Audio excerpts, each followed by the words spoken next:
건강검진이 효도가 아닐 수도 있습니다. 명절마다 부모님께 드리는 선물 중 가장 흔한 게 건강검진이죠. 자식된 마음으로 부모님 건강을 지켜드리고 싶어서 비싼 종합검진 상품권을 드리곤 합니다. 저 역시 그랬어요. 하지만 최근 저는 이 선물이 오히려 부모님 건강을 해칠 수도 있다는 사실을 깨달았습니다. 믿기지 않으시죠? 저는 25년 넘게 내과에서 환자들을 진료해온 의사입니다. 수많은 환자들이 선생님 검사 결과가 나빠서 너무 불안해요 라고 말하곤 했죠. 그런데 자세히 보면 그 이상 소견이라는 것이 대부분 나이에 따라 당연히 생기는 변화였던 경우가 많았습니다. 그럼에도 불구하고 약을 먹고 시술을 받고 결과적으로 더 약해진 분들을 수없이 봤습니다. 추석 연휴가 되면 가족들이 오랜만에 모입니다. 그때 자녀들이 묻죠. 아버지, 건강검진 하셨어요? 어머니, 병원 좀 다녀오세요. 하지만 건강검진은 무조건 좋은 게 아닙니다. 특히 60이 넘은 분들은 검사를 받기 전에 반드시 3가지를 물어봐야 합니다. 첫째, 이 검사를 하면 다음 단계는 무엇인가요? 둘째, 이 검사로 얻는 이익이 위험보다 큰가요? 셋째, 안 하면 정말 문제가 되나요?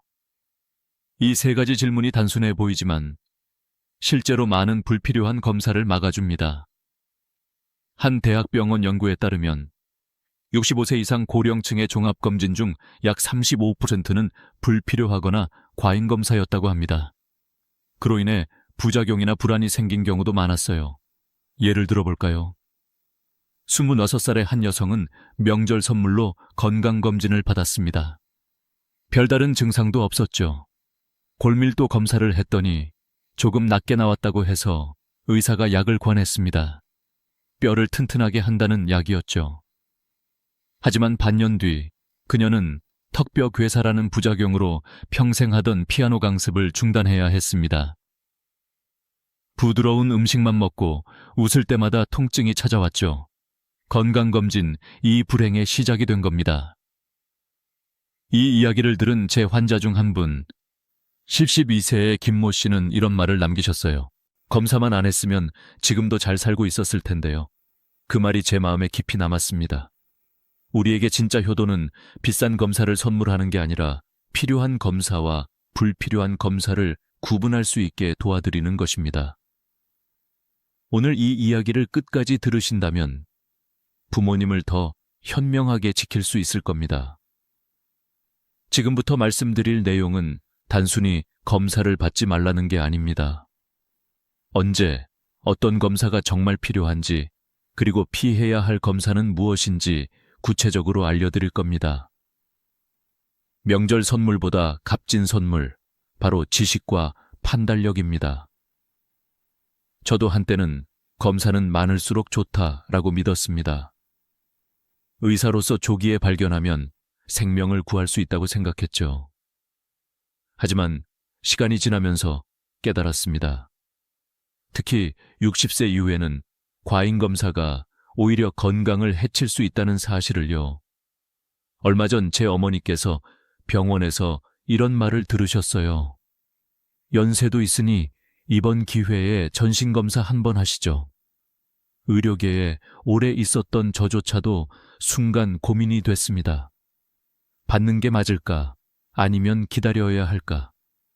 검사에서 무언가 발견되면 또 어떤 선택을 해야 할까? 머릿속이 복잡했습니다. 그때 깨달았어요. 이게 바로 많은 분들이 병원 앞에서 느끼는 불안이구나. 그 불안은 누구나 느낍니다. 의사 앞에만 서면 왠지 작아지고, 권하는 검사를 거절하면 불효자 같고, 혹시 큰 병이 숨겨져 있을까 두려워지죠. 하지만 저는 이렇게 말씀드립니다. 모든 검사가 당신에게 필요한 것은 아닙니다. 저희 환자 중 한 분, 68세 박 선생님은 젊은 시절부터 건강관리의 모범이었습니다. 매일 아침 산책을 하고 채식 위주의 식단을 지켜왔죠. 하지만 은퇴 후에는 3달에 한 번꼴로 건강검진을 받기 시작했습니다. 검사를 받을 때마다 안심이 됐다고 했어요. 숫자로 건강을 확인하는 게 마음이 놓였다고요. 그런데 문제는 그때부터였습니다. 검사에서 혈압이 조금 높다, 혈당이 살짝 오르셨다, 간 수치가 경계선이다 라는 결과가 이어졌습니다. 그리고 그때마다 약이 하나씩 늘어났습니다. 처음엔 하루 한 알이던 약이 어느새 7알로 늘었죠. 그 결과 부작용으로 식욕이 떨어지고 어지럼증과 불면증이 찾아왔습니다. 박 선생님은 제게 이렇게 말씀하셨어요. 검사 덕분에 병을 조기에 막을 줄 알았는데 오히려 약 때문에 더 힘들어요. 그 말이 뼈에 사무쳤습니다. 검사 자체는 나쁜 게 아닙니다. 하지만 우리 몸은 나이가 들수록 약과 검사에 더 민감하게 반응합니다. 60대 이후의 몸은 단순한 피검체가 아니라 이미 복잡한 생명체로 변해 있는 거예요. 그래서 저는 환자들에게 항상 이렇게 조언합니다. 검사실보다 일상이 더 중요합니다. 걷기, 균형 잡힌 식사, 충분한 수면, 스트레스 관리. 이 4가지가 진짜 건강검진입니다. 검사로는 마음의 불안을 잠시 덜 수 있지만 일상은 몸의 회복을 돕습니다. 명절에 자녀분들이 부모님께 건강검진을 권할 때 이렇게 한마디 해보세요. 검사보다 먼저 산책 같이 하실래요? 그것이 진짜 효도입니다. 제가 진료했던 또 한 분, 70세의 최 선생님 이야기를 들려드릴게요. 평생 우체국에서 근무하셨고 은퇴 후에도 매일 5,000보 이상을 걸으며 건강을 유지하셨던 분입니다. 특별히 아픈 데도 없었어요. 그런데 어느 날 계단을 오르다 가슴이 약간 답답한 느낌이 들었다고 합니다. 그 말을 들은 자녀분이 깜짝 놀라 병원 예약을 잡았죠. 의사는 심장 부하 검사를 권했습니다. 러닝머신 위에서 뛰면서 심전도 변화를 관찰하는 검사였어요. 검사 중에 최 선생님은 숨이 차고 어지럼증을 느꼈습니다. 결과는 애매했습니다. 정상은 아닌데 그렇다고 명확히 이상이 있다고도 할 수 없습니다. 의사는 좀 더 정확히 보기 위해 심혈관 조영술을 권했고 결국 스텐트를 넣는 시술을 받게 됐습니다. 하지만 문제는 그 다음이었습니다. 조영제에 알레르기 반응이 생겨 신장 기능이 급격히 떨어졌어요. 며칠 동안 고생하신 끝에 회복되긴 했지만 이제는 평생 약을 복용해야 합니다. 나중에 다른 병원에서 재검을 받았을 때는 이렇게 말했답니다. 그 정도 협착은 약물 치료로 관리할 수 있었습니다. 이 사례는 결코 드문 일이 아닙니다. 고령층에서는 검사 자체가 몸에 큰 부담이 될 수 있습니다. 방사선, 조영제, 수면 마취 젊을 때는 쉽게 견디던 것들이지만 나이 들면 회복이 늦고 합병증 위험이 커집니다. 특히 70세 이후엔 검사 하나가 몸 전체에 스트레스를 줄 수 있죠. 검사는 분명 필요할 때가 있습니다. 하지만 모든 검사가 모든 사람에게 좋은 건 아닙니다. 예를 들어 가벼운 건망증 때문에 바로 뇌 MRI를 찍는 경우가 있습니다. 그러나 65세 이상이라면 뇌에 하얀 점, 백질 변화이 보이는 건 흔한 일입니다. 대부분은 정상 노화의 한 부분이에요. 그런데 의사가 그걸 걱정스러운 소견으로 해석하면 환자는 불안에 사로잡히고 불필요한 약과 검사가 이어집니다. 실제로 서울대병원 노년의학센터 연구에 따르면 70세 이상 환자 10명 중 3명은 위양성 정상인데 이상으로 보이는 결과를 경험했다고 합니다. 아무 문제가 없어도 검사 결과 때문에 병원과 약에 묶이는 경우가 있다는 뜻입니다. 여러분, 기억하세요. 건강검진은 확신을 주기 위한 것이 아니라 확인을 위한 것입니다. 하지만 그 확인이 불안으로 바뀐다면 그건 더 이상 건강을 위한 행동이 아닙니다. 검사를 결정할 때 가장 먼저 물어야 할 것은 이 검사가 내 삶을 편하게 만들어줄까 아니면 더 불안하게 만들까? 입니다. 그 한마디 질문이 불필요한 고통을 막아줄 수 있습니다. 그렇다면 왜 이런 과잉 검사가 반복되는 걸까요? 단순히 의사가 나빠서도 병원이 돈을 벌려고만 해서도 아닙니다. 구조적인 문제입니다. 의료 시스템이 예방보다 발견 중심으로 설계되어 있기 때문이에요. 현대의학은 숫자와 영상으로 건강을 평가합니다. 그러나 숫자가 좋아진다고 해서 반드시 건강해지는 것은 아닙니다. 나이가 들면 우리 몸의 수많은 수치가 자연스럽게 변합니다. 혈압, 혈당, 콜레스테롤 수치가 조금씩 오르는 건 정상적인 생리적 변화예요. 하지만 검사 장비는 그 미세한 변화를 이상으로 표시합니다. 그리고 그 결과에 따라 약이 처방되고 시술이 이어지고 검사가 반복되는 악순환이 생깁니다. 의료 현장에서는 이런 경우를 파이프라인이라고 부릅니다.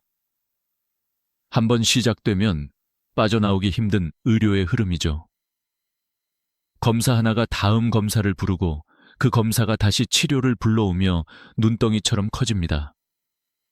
처음에는 단순히 건강을 확인하려 했는데 어느새 약과 시술로 이어지는 겁니다. 문제는 나이가 들수록 이런 파이프라인의 위험이 커진다는 점입니다. 예를 들어 CT 촬영 한 번이면 엑스레이 수백 장을 찍는 것과 같은 방사선량을 받게 됩니다. 젊을 때는 몸이 회복할 수 있지만 70세 이후에는 그 방사선이 몸에 쌓여 오히려 암 발생 위험을 높일 수 있습니다. 또 대장 내시경처럼 수면 마취가 필요한 검사는 고령층에게 더욱 위험합니다. 마취에서 깨는 데 시간이 오래 걸리고 일시적인 혼미나 낙상, 심지어 선망, 급성 혼돈이 생길 수도 있습니다. 게다가 검사에서 발견되는 무해한 이상 소견도 문제입니다. 평생 아무 문제를 일으키지 않을 작은 혹이나 낭종이 발견되면 환자와 의사는 불안에 빠집니다. 이게 혹시 암으로 바뀌지 않을까? 그러면서 추가 검사, 조직 검사, 심지어 불필요한 수술까지 이어집니다. 그 과정에서 합병증이 생기면 오히려 삶의 질이 떨어집니다. 서울 아산병원의 자료에 따르면 65세 이상 환자 중 40%는 불필요한 재검사를 경험했고 그중 10%는 검사 과정에서 부작용을 겪었다고 합니다. 검사가 확인이 아니라 위험이 되어버린 거죠. 그래서 저는 늘 이렇게 말씀드립니다. 검사는 건강을 증명하는 게 아니라 건강을 지켜내기 위한 선택이어야 합니다. 검사실의 숫자보다 중요한 건 당신이 오늘 하루 어떻게 살고 있는가입니다. 밥을 잘 먹고 걷고 웃는 일상이야말로 최고의 건강검진입니다. 이제부터는 정말 중요한 이야기를 드리겠습니다. 검사 자체가 잘못된 것이 아니라 언제 그리고 어떻게 받느냐가 문제입니다. 현명하게 검사를 받기 위해서는 3가지 원칙을 꼭 기억해야 합니다. 첫째, 증상이 있을 때 검사를 받는다입니다. 아무 증상도 없는데 습관처럼 검사를 받는 것은 피해야 합니다. 예를 들어 머리가 멀쩡한데 뇌 MRI를 찍거나 가슴이 전혀 아프지 않은데 심장 검사를 받는다면 그 결과에서 얻는 이익보다 불안이 훨씬 클 수 있습니다. 물론 가족력이나 특정 위험 요인이 있다면 예외가 있습니다. 그러나 대부분의 경우 증상이 있을 때 검사를 하는 것이 합리적입니다. 둘째, 침습도가 낮은 검사부터 시작한다입니다. 침습도란 몸에 주는 부담의 정도를 말하죠. 예를 들어 대장을 검사하고 싶다면 처음부터 내시경을 할 필요는 없습니다.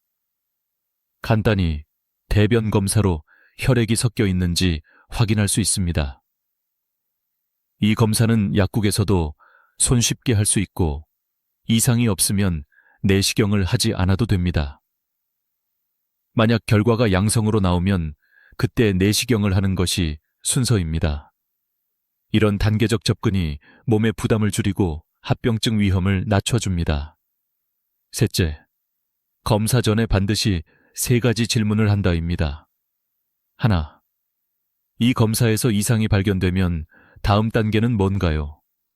둘, 위험과 이득 중에 무엇이 더 큰가요? 셋, 이 검사를 안 하면 어떤 일이 생기나요? 이 단순한 세 가지 질문이 불필요한 검사를 거를 수 있는 가장 강력한 방법입니다.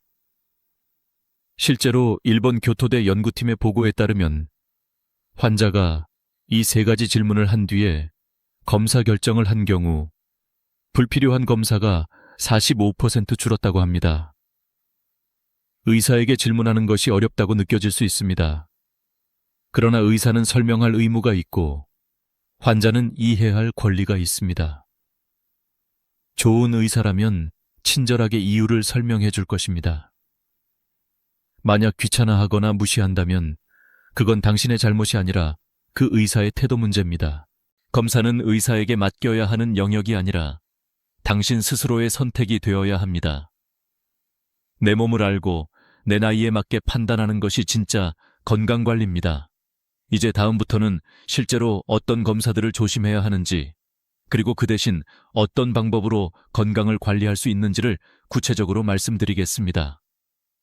첫 번째로 조심해야 할 검사는 골밀도 검사입니다. 폐경 이후 여성들에게 흔히 권유되는 검사죠. 뼈 건강을 위해 필요하다고 하지만 문제는 결과 해석에 있습니다. 골밀도가 조금 낮다고 해서 모두 약을 먹어야 하는 것은 아닙니다. 예를 들어 T점수가 1.0에서 2.5 사이라면 이는 골감소증으로 아직 골다공증이 아닙니다. 그런데 단지 수치가 낮다는 이유로 약을 시작하면 오히려 부작용이 생길 수 있습니다. 제가 아는 68세 여성 환자 한 분은 병원에서 약을 권유받고 반년간 복용했습니다. 그런데 식도에 염증이 생기고 속이 쓰려 밥을 제대로 못 드셨죠. 결국 약을 끊고 생활 습관을 바꾼 뒤에 오히려 상태가 좋아졌습니다. 이처럼 약보다 중요한 것은 일상 관리입니다. 우선 햇볕을 충분히 쬐세요. 아침에 15분만 걸어도 체내에서 비타민 D가 만들어집니다. 비타민 D는 칼슘이 뼈에 잘 흡착되도록 돕는 필수 요소입니다. 칼슘이 풍부한 음식을 꾸준히 섭취하는 것도 중요합니다. 우유나 요거트, 치즈뿐 아니라 멸치, 두부, 케일, 브로콜리 같은 식품도 좋은 공급원이죠. 그리고 무엇보다 근력 운동이 필요합니다. 뼈는 자극을 받을 때 단단해집니다. 하루에 10분만 투자하세요.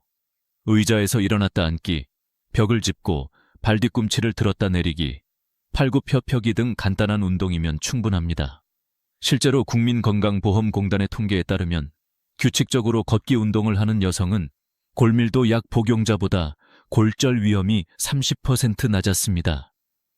만약 이미 골절이 있거나 스테로이드 약을 장기 복용 중이라면 의사와 상담 후 약물 치료를 병행할 수도 있습니다. 하지만 증상 없이 단순히 수치만 낮다고 약을 시작하는 것은 신중해야 합니다. 뼈는 약보다 생활로 지켜지는 기관입니다. 부모님께 검사를 선물하기 전에 이렇게 여쭤보세요. 요즘 햇볕은 자주 쬐세요? 이 한마디가 약보다 더 큰 효도가 될 수도 있습니다. 두 번째로 주의해야 할 검사는 가벼운 건망증일 때 받는 뇌, MRI 검사입니다. 요즘은 조금만 기억이 흐릿해져도 혹시 치매 아닐까? 걱정하며 병원을 찾는 경우가 많습니다. 그러나 60세 이후라면 누구나 약간의 기억력 저하를 겪습니다. 어제 저녁 메뉴가 기억 안 나거나 열쇠를 어디에 뒀는지 깜빡하는 정도는 정상 노화입니다. 문제는 이런 자연스러운 변화를 병으로 오해하면서 과잉 검사가 이어지는 겁니다. MRI를 찍으면 뇌 안에 작은 흰 점들이 보일 수 있습니다.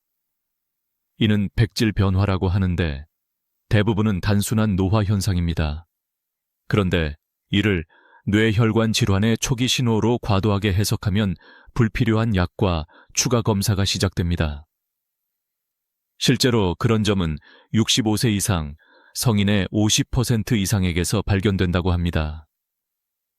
그렇다면 어떻게 해야 할까요? 우선 간단한 인지기능 검사부터 해보세요. 병원에서 종이와 연필로 하는 간이 검사가 있습니다. 며칠 전 날짜, 단어 기억, 간단한 계산 등을 묻는 검사로 2단계에서 대부분의 경도 건망증은 확인할 수 있습니다. 이런 기본 검사를 해본 후 이상이 없으면 굳이 MRI를 찍을 필요가 없습니다. 그리고 생활 습관을 점검해 보세요. 잠은 충분히 자고 계신가요? 수면 부족은 기억력을 가장 크게 떨어뜨립니다.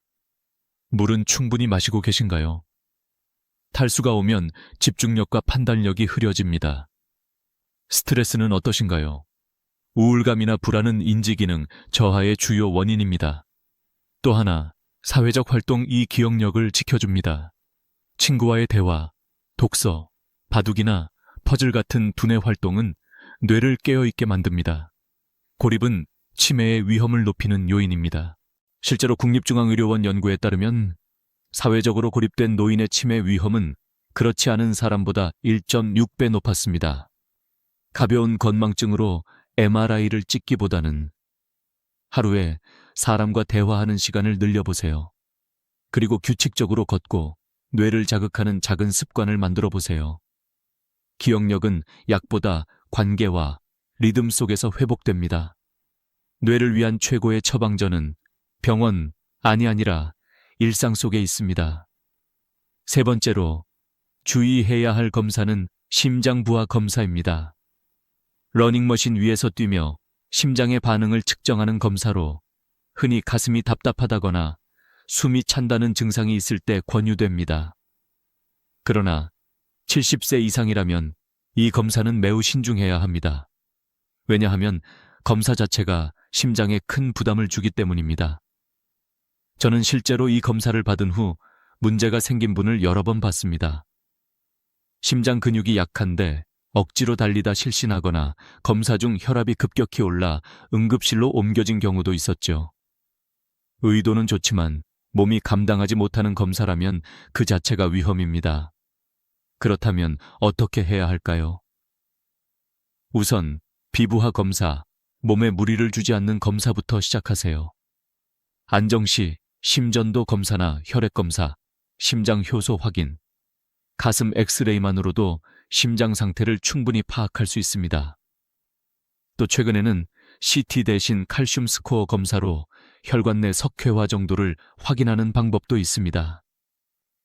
방사선 노출이 훨씬 적고 신체 부담이 낮습니다. 그리고 증상을 세밀하게 관찰하는 것이 중요합니다.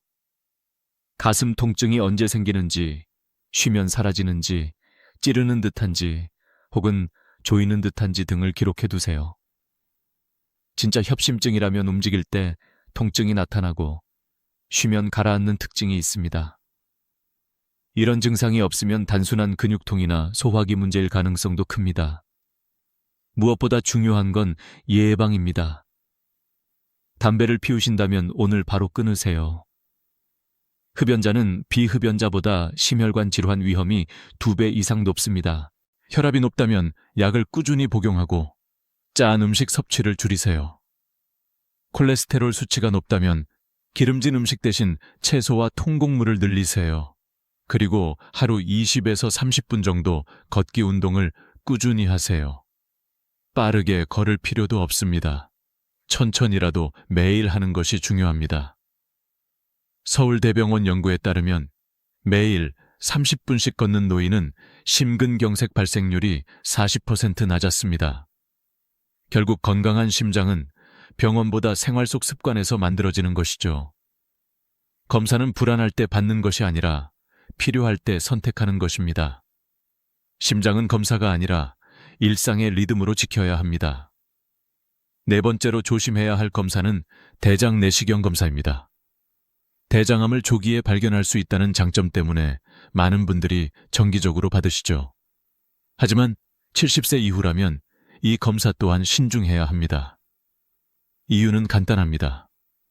준비 과정과 마취가 고령층에게는 큰 부담이 되기 때문입니다. 대장 내시경을 받으려면 전날부터 금식하고 장을 비우기 위한 약을 마셔야 합니다. 이때 설사를 유도하는 약물이 탈수와 전해질 불균형을 일으킬 수 있습니다. 나이가 들면 신장 기능이 떨어져 있어 회복이 느리고 심한 경우 입원이 필요할 수도 있습니다. 또 수면 마취 후 깨어나는 시간이 길어지고 일시적인 혼미나 낙상 위험이 생기기도 합니다. 그렇다고 대장암 검사를 포기하라는 이야기는 아닙니다. 대신 단계적으로 접근하는 것이 중요합니다. 먼저 간단한 대변잠 혈검사 FET를 해보세요. 대변에 미량의 피가 섞여 있는지를 확인하는 검사로 집에서도 쉽게 할 수 있습니다. 결과가 음성이라면 1년에 한 번씩 이 검사만으로 충분합니다. 만약 양성이 나오면 그때 내시경을 시행하면 됩니다. 또 과거에 이미 깨끗한 내시경 검사를 받은 적이 있다면 최소 5에서 10년은 재검을 미루어도 괜찮습니다. 특히 75세 이상에서는 재검의 이익보다 위험이 커질 수 있습니다. 실제로 보건복지부 조사에 따르면 75세 이후 대장 내시경 후 합병증 발생률은 65세 이하보다 5배 높았습니다. 가족력이 있거나 혈변 복통 체중 감소 같은 증상이 있다면 반드시 의사와 상의해 검사를 결정하세요. 하지만 단순히 나이도 있고 오래됐으니 한번 찍자라는 이유로 검사를 반복하는 것은 피해야 합니다. 그 대신 식습관과 배변 습관을 관리하는 것이 더 큰 예방 효과를 줍니다. 섬유질이 풍부한 채소와 과일을 충분히 섭취하고 물을 자주 마시세요. 규칙적인 식사와 화장실 습관도 중요합니다. 변비를 예방하면 대장에 머무는 독소가 줄어듭니다. 대장은 꾸준한 관리가 핵심입니다. 검사보다 더 강력한 예방법은 매일의 식사와 물 한 잔, 그리고 가벼운 걷기입니다. 몸을 편하게 하는 생활이 곧 대장을 편하게 합니다. 마지막으로 가장 신중해야 할 검사는 전신 CT 컴퓨터 단층 촬영입니다. 요즘 종합검진센터에서 온몸을 한 번에 확인할 수 있다며 전신 CT를 추천하는 경우가 많습니다. 겉으로는 건강을 지키는 현명한 선택처럼 보이지만 사실 이 검사는 고령층에게 불필요하고 위험할 수 있습니다. 첫째 이유는 방사선 노출입니다. 전신 CT 한 번으로 받는 방사선 양은 일반 엑스레이의 수백 배에 달합니다. 젊을 때는 회복이 가능하지만 70세 이후에는 방사선에 대한 민감도가 크게 높아져 오히려 암 발생 위험이 증가할 수 있습니다. 실제로 미국 국립보건원 연구에 따르면 70세 이상에서 불필요한 CT를 연 2회 이상 받은 사람은 암 발생률이 1.4배 높았습니다. 둘째는 무해한 이상 소견의 발견입니다. 온몸을 찍다 보면 평생 아무 문제를 일으키지 않을 작은 결절이나 낭종이 반드시 보입니다. 그러나 그걸 그냥 두지 못하고 추가 검사나 조직 검사로 이어지면서 오히려 합병증이 생깁니다. 결과적으로 아무 문제 없던 사람이 병원과 약 사이에서 더 지치게 되는 겁니다. 따라서 특별한 증상이 없다면 전신 CT는 피하는 것이 좋습니다. 예를 들어 배가 아프면 복부 CT만, 폐가 걱정되면 흉부 CT만 찍는 식으로 국소검사를 선택하는 게 안전합니다. 그리고 기본적인 건강검진, 혈압, 혈당, 콜레스테롤, 강기능, 신장기능, 대변 소변 검사만으로도 대부분의 건강 상태를 충분히 파악할 수 있습니다. 결국 건강을 지키는 진짜 힘은 생활 습관에 있습니다. 단백질을 충분히 섭취하고 매일 20에서 30분 걷기, 7시간 숙면, 스트레스 관리. 이 단순한 4가지 습관이 수십 가지 검사를 대신합니다. 특히 단백질은 근육을 지켜주는 핵심 영양소입니다. 고기, 생선, 두부, 계란 같은 음식을 손바닥 크기만큼 몇 끼니에 드세요. 계란 한 개의 가격은 약 650원이지만 그 안엔 6g의 단백질이 들어있습니다. 값비싼 보충제보다 훨씬 효율적인 건강식품이죠. 여러분, 건강은 검사실에서 만들어지지 않습니다. 하루 한 걸음의 걷기, 한 잔의 물, 한 끼의 균형 잡힌 식사가 몸을 지켜줍니다. 숫자보다 중요한 건 오늘 당신이 얼마나 잘 살고 있는가입니다. 지금까지 말씀드린 5가지 검사는 받지 말라가 아니라 현명하게 선택하라는 뜻입니다. 필요할 때 제대로 받는 검사는 분명 생명을 구합니다. 하지만 이유 없이 혹시 몰라서 그냥 불안해서 받는 검사는 오히려 건강을 해칠 수 있습니다. 이제 검사보다 더 중요한 이야기를 드리겠습니다. 검사는 치료가 아닙니다. 많은 분들이 착각합니다. 검사를 받으면 안심이 되고 건강이 회복되는 것처럼 느끼죠. 하지만 검사는 그저 현재 상태를 확인하는 도구일 뿐 병을 고쳐주지 않습니다. 진짜 치료는 일상에서 시작됩니다. 식습관, 운동, 수면, 스트레스 관리. 이 4가지가 모든 의학적 검사보다 강력합니다. 수치에 너무 집착하지 마세요. 건강은 숫자가 아닙니다. 콜레스테롤이 조금 높다고 해서 곧 병이 나는 게 아니고 혈압이 하루 높았다고 해서 심장이 망가지는 것도 아닙니다. 우리 몸은 수시로 변하며 자연스러운 오르내림이 있습니다. 수치가 아닌 내 몸의 느낌을 믿어야 합니다. 오늘 피로하지 않은가, 식사는 잘 했는가, 마음이 편한가, 이 감각이 진짜 건강의 기준입니다. 의사를 맹신하지 마세요. 의사도 사람입니다. 실수할 수도 있고 과잉 진료를 할 수도 있습니다. 환자는 자신의 몸의 주인입니다. 검사 전에 궁금한 것은 당당히 묻고 이해되지 않으면 다시 물어보세요. 좋은 의사는 환자의 질문을 귀찮아하지 않습니다. 관계가 건강을 지킵니다. 연구에 따르면 사회적으로 고립된 사람은 사망 위험이 50% 더 높습니다. 외로움은 담배만큼 건강을 해치는 요인입니다. 사랑하는 가족, 친구, 이웃과 자주 만나세요. 함께 웃고 함께 밥을 먹고 대화하는 시간이 최고의 예방의학입니다. 마지막으로 꼭 기억하세요. 건강은 병원에서 얻는 게 아니라 오늘의 작은 실천에서 만들어집니다. 지금 물 한 잔을 더 마시고 10분이라도 걸어보세요. 잠시 창문을 열고 햇살을 쬐세요. 그리고 오랜만에 친구에게 안부 전화를 해보세요. 이런 사소한 행동이 검진보다 훨씬 큰 변화를 가져옵니다. 오늘의 이야기가 마음에 남는다면 그것이 바로 시작입니다. 검사보다 지혜로운 선택, 두려움보다 실천이 여러분의 건강을 지켜줄 것입니다.